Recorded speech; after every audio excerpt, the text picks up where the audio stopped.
Hi అండి, welcome to Yog stock. నిన్న ఒక వీడియో పెట్టాను చూసారా?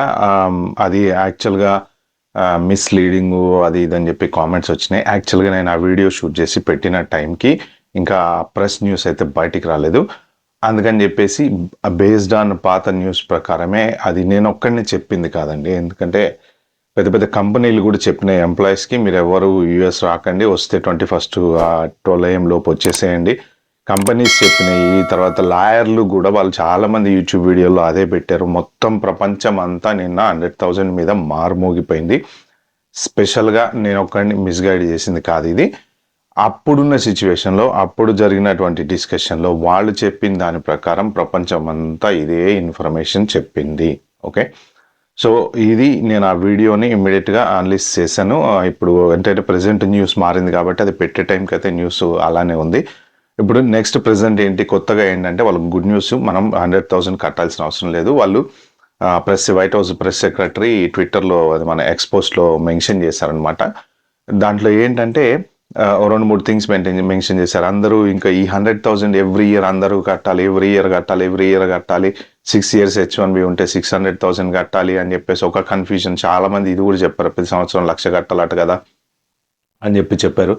సో అది ప్రతి సంవత్సరం కట్టాల్సిన అవసరం లేదు, 1 పిటిషన్కి మాత్రమే కట్టాలి. ఫస్ట్ ఆఫ్ ఆల్ ఇది అసలు పక్కన పెడితే ప్రెజెంట్ ఎవరెవరికైతే H1B ఉందో వాళ్ళు అవుట్ సైడ్ ద కంట్రీ ఉన్నా, విత్ ఇన్ ద కంట్రీ ఉన్నా, ఎక్కడున్నా వాళ్ళకి ఇది అప్లికబుల్ కాదు అనేసి వాళ్ళు చాలా క్లారిటీ ఇచ్చారనమాట. సో ఆల్రెడీ స్టాంపింగ్ కోసం వెళ్ళిన వాళ్ళు కానీ, హాలిడేస్ కోసం వెళ్ళిన వాళ్ళు కానీ ఎవరైనా కానీ టెన్షన్ పడాల్సిన అవసరం లేదు. ఓకే, ఇది మెయిన్ క్లారిటీ. సో మీరు ట్రావెల్ ప్లాన్స్ చేసుకోవచ్చు. బట్ నిన్నటి వరకు మాత్రం ఆబ్వియస్లీ అందరూ కన్ఫ్యూజ్ చేశారు, నేను ఒక్కనే కాదు, అందరూ కన్ఫ్యూజ్ చేశారు. అయితే ఎవరికి ఇబ్బంది ఏం లేదు కొత్తగా అప్లై చేసే వాళ్ళకి. సో దీంట్లో కూడా ఒక చిన్న క్లారిటీ ఏంటంటే 2025 లాటరీలో మీ H1 పిక్ అయింది, మీ పిటిషన్ అప్రూవ్ అయిపోయింది. సో మీరు కూడా కట్టాల్సిన అవసరం లేదు. అంటే సెప్టెంబర్ 21st లోపు ఎవరి పిటిషన్స్ అయితే అప్రూవ్ అయినాయో H1B మీద వాళ్ళెవ్వరూ కట్టాల్సిన అవసరం లేదనమాట. 21st తర్వాత ఎవరు H1 అప్లై చేసుకున్నా, అంటే జనరల్గా ఈ లాటరీ బేస్డ్ సిస్టమ్ వల్ల అన్ని అప్రూవల్స్ ఈ లోపు వచ్చేసినాయి అనుకోండి, ఇంకెవరైనా పెండింగ్ బడి, రిఫరెన్స్లో బడి పెటిషన్ అప్రూవల్ కనుక 21st తర్వాత జరిగితే, లేదు కొంతమంది క్యాప్ ఎగ్జామ్ట్ H1Bలు ఉంటారు కదా, 25 వాళ్ళకి ఈ లాటరీతో సంబంధం లేదు, వాళ్ళు సెప్టెంబర్ 21st తర్వాత నెక్స్ట్ మంత్ అది అప్లై చేసుకున్నారు అనుకోండి, అక్టోబర్లో ఫర్ ఎగ్జాంపుల్, వాళ్ళు ఎంటర్ అయ్యేటప్పుడు ఈ $1,00,000 కట్టాలన్నమాట. కాబట్టి ఈ ఇయర్ పిటిషన్ అప్రూవ్ అయిన వాళ్ళకి టెన్షన్ లేదు, ఆల్రెడీ H1 ఉన్న వాళ్ళకి టెన్షన్ లేదు, ఎవరికి టెన్షన్ లేదు.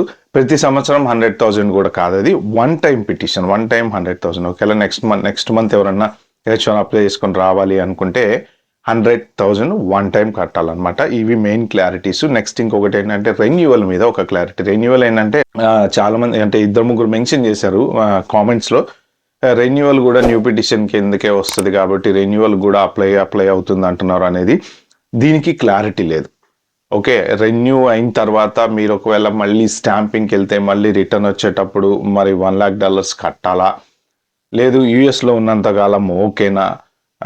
స్టాంపింగ్ ఇప్పుడు 21st తర్వాత ఎవరైనా వీసా ఎక్స్టెన్షన్కి రెన్యువల్స్కి వెళ్ళారనుకోండి, వాళ్ళు ఆల్రెడీ యూఎస్లోనే ఉంటారు, స్టేటస్ ఉంది. ఒకవేళ వీసా స్టేటస్ అయిపోయింది, మళ్ళీ కంట్రీ దాటి వెళ్ళేసి మళ్ళీ స్టాంపింగ్ చేయించుకొని వెనక్కి వస్తుంటే ఒకవేళ వాళ్ళు కట్టాల్సి వస్తుందా అనేది క్లారిటీ లేదు. ఇది మాత్రం ఒక అంటే ఎవరికన్నా ఇలాంటి ఎక్స్పీరియన్స్ అయితేనో, లేకపోతే వీళ్ళు ఏదన్నా మళ్ళీ క్లారిటీ ఇస్తేనో, లేకపోతే అటార్నీసో ఎవరో చెప్తేనో తప్ప దీనికి డెఫినెట్గా క్లారిటీ అయితే వచ్చేది లేదు.